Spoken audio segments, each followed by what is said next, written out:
Subscribe to our channel by clicking the subscribe button. Click the bell button and enjoy the latest uploads from our channel. With Brian Depeche and Joni Grave, the big idea: President Trump believes he understands the world better than the generals, diplomats, intelligence officers and senators who have been working on national security issues for decades longer than he has. He's the first president in American history with no prior governing or military experience. Yet he often proceeds with the certitude of someone like Dwight Eisenhower, who led the Allied invasion on D-Day, even if he later changes his mind. 10 stories from the past few days, mostly overshadowed by Independence Day festivities, highlight the president's clashes with and disdain for experts in the U.S. government. Read together, they help flesh out what might be considered a Trump doctrine on foreign policy. 1 For Trump, history often seems to have begun when he became president.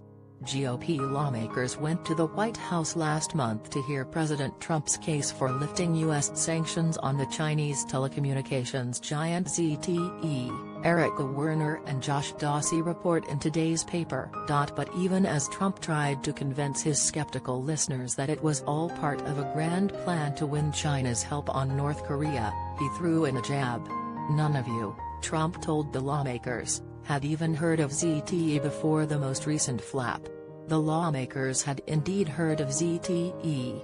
Several had spent years pushing action against what they viewed as unpardonable abuses by a company found guilty of selling U.S. goods to Iran, only to watch Trump sweep aside their concerns in a quick deal done with Chinese President Xi Jinping. The GOP senators who were in the meeting are trying to reach a deal with the House to override Trump's deal with ZTE, but it's hard to convince Republicans to cross Trump, even when they believe the nation's security is at stake. Adding to that pressure is new evidence that ZTE may be flouting the terms of the deal, sparking fresh protests from lawmakers who will have to decide in coming weeks whether to bow to White House demands and back down on punishing the company. The White House on Monday took concrete steps to begin helping ZTE. The Commerce Department issued a waiver allowing U.S. businesses to continue doing business with ZTE for 1 month without penalty as negotiations continue. That also could give the White House more time to work out a resolution with members of Congress. Senator Marco Rubio, Republican Florida, a member of the Foreign Relations and Intelligence Committees, responded this way to a Wall Street Journal report that new ZTE board members installed as a condition of Trump's deal also have ties to the Chinese state. So this is the great deal we have on #ZTE?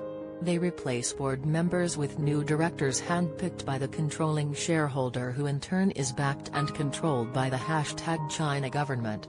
Why are we allowing them to continue to play us like this? This is just the latest example. Remember when Trump declared that no one knew healthcare policy was so difficult as he struggled to repeal Obamacare? Last year, Trump said he would be able to convince Xi to pressure North Korea to end its nuclear program. But after the two men met at Mar-a-Lago, Trump said he had not realized the complex history of the region. After listening for 10 minutes, I realized that it's not so easy, Trump said last April. You know, I felt pretty strongly that they had a tremendous power over North Korea. But it's not what you would think. 2 Trump is very willing to use military force. Last August, Trump caught the world off guard when he declared that he was not going to rule out a military option in Venezuela. At the time, pretty much everyone laughed off the comment as a joke and said the president should not be taken seriously when he makes such threats. But it turns out Trump was totally serious. A new dispatch from the Associated Press reveals that Trump pressed top officials multiple times on the possibility of U.S. military action.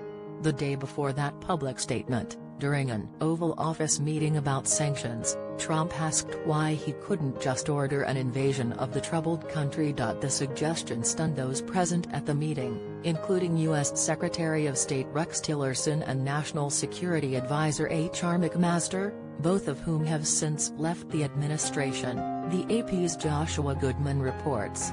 In an exchange that lasted around 5 minutes, McMaster and others took turns explaining to Trump how military action could backfire and risk losing hard-won support among Latin American governments to punish President Nicolas Maduro for taking Venezuela down the path of dictatorship, but Trump pushed back.